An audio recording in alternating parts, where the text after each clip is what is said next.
Assalamualaikum warahmatullahi wabarakatuh. Selamat sore dan salam sejahtera untuk kita semua. Pertama-tama saya ingin mengucapkan selamat memperingati Hari Buruh Internasional 1 Mei 2020 kepada seluruh pekerja dan buruh dan juga serikat pekerja, serikat buruh di Indonesia. May Day COVID-19 Kuhui, stay at home. Peringatan Hari Buruh Internasional tahun 2020 ini tetap harus kita syukuri bersama. Meskipun saat ini bangsa kita, bangsa Indonesia sedang dilanda wabah pandemi COVID-19.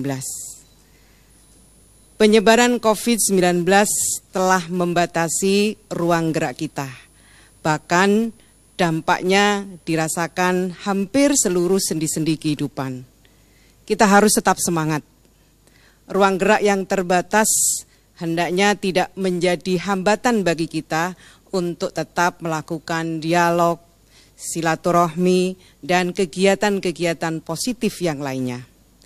Berkaitan dengan hal ini, saya mengharapkan kita semua bisa bekerja sama.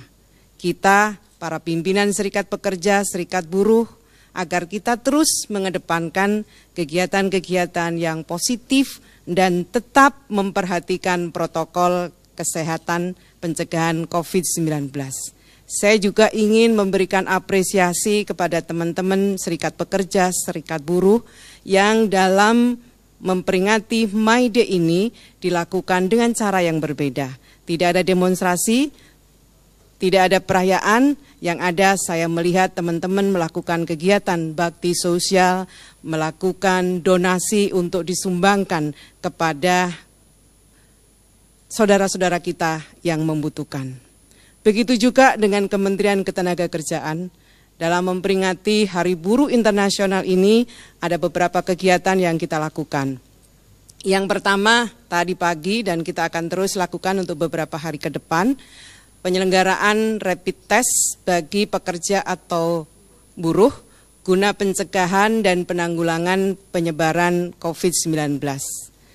Saya terima kasih kepada Rumah Sakit Siloam yang bekerja sama dengan Kementerian Ketenagakerjaan, dan kami terus mengajak teman-teman swasta untuk bersama-sama dengan Kementerian Ketenagakerjaan melakukan hal yang sama.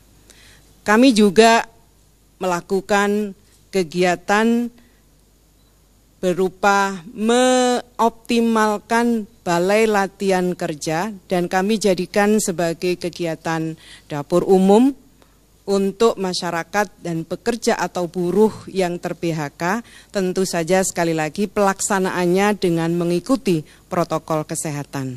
Kami berharap di tingkat daerah juga dilakukan hal-hal positif yang serupa, sekali lagi dengan tetap memperhatikan protokol kesehatan pencegahan COVID-19.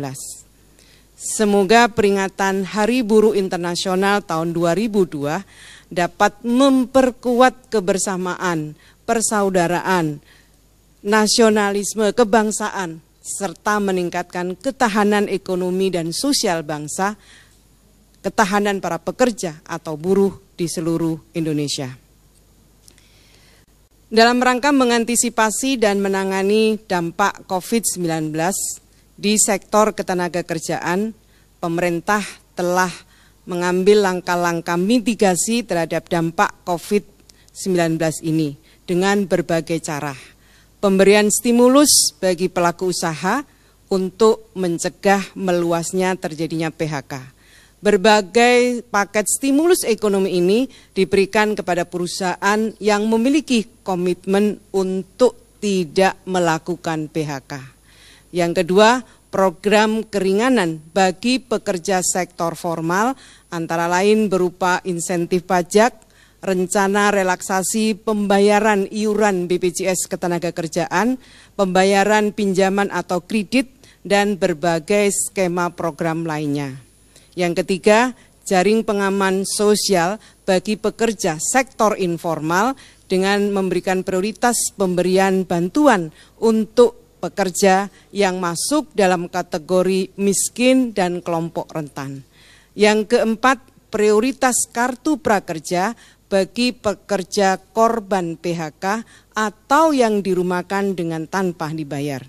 Yang kelima, memperbanyak program padat karya tunai dengan melibatkan kementerian-kementerian terkait guna penyerapan tenaga kerja.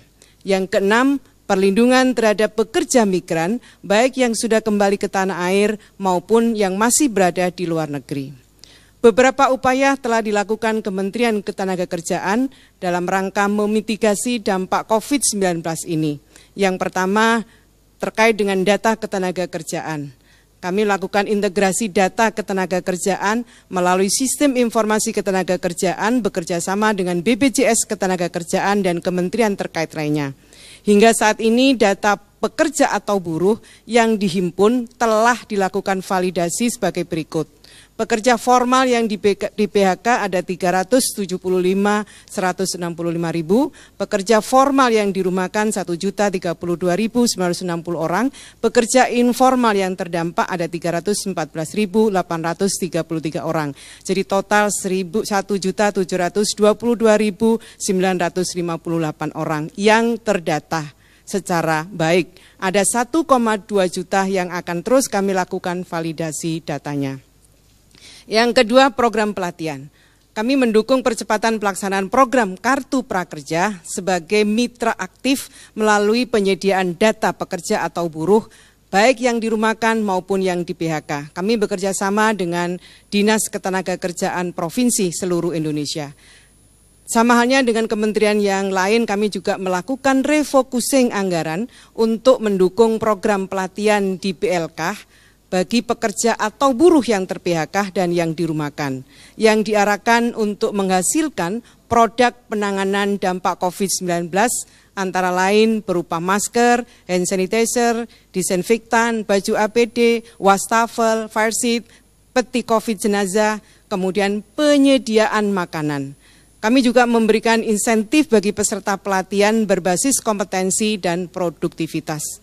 Yang ketiga, program padat karya.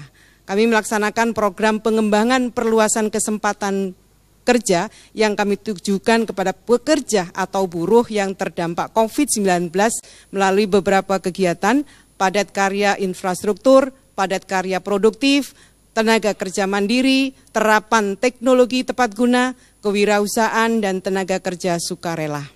Yang keempat, terkait dengan iuran BPJS Ketenagakerjaan. Kami memberikan relaksasi iuran jaminan sosial ketenagakerjaan yang rencananya diberikan dalam bentuk pengurangan besaran iuran jaminan kecelakaan kerja dan jaminan kematian dan penundaan pembayaran sebagian iuran jaminan pensiun. Yang kelima, terkait dengan tunjangan hari raya keagamaan.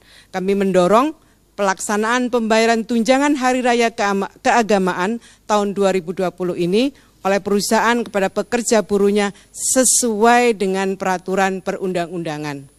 Memberikan alternatif solusi cara pembayaran bagi perusahaan yang tidak mampu membayar THR tahun 2020 secara tepat waktu melalui apa? Melalui kesepakatan antara pengusaha dan pekerja atau buruh. Kami juga membentuk satuan tugas pelayanan konsultasi dan penegakan hukum pembayaran THR keagamaan tahun 2020 baik di pusat maupun di daerah.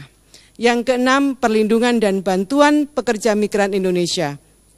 Kementerian Ketenagakerjaan telah berkoordinasi dengan Kementerian Koordinator PMK untuk melakukan pemeriksaan kesehatan bagi PMI yang datang atau kembali ke Indonesia.